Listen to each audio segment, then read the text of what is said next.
huyu mwanamke ananiletea tabu sana. Amechukua watoto, anajifanya ananipiga sana pesa. Sasa nimenunua taa za kulelea watoto wangu. Sasa nawachukua. Yani baba hatupendi kabisa. Ametutelekeza huku kwa mama. Yani taa ya mama huku haina mwanga sana.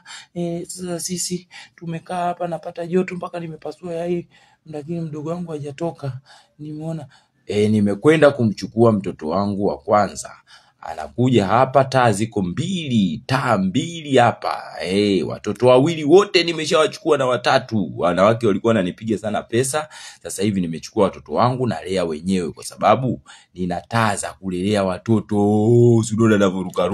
Haya sasa punguzo la bei la taa za kulelea vifaranga. Shilingi 14,000 tu badala ya shilingi 15,000 kwa taa moja ya kulelea vifaranga. Hii ndio Shamba Next imekuletea ofa ya Disemba. Okota unajipatia taa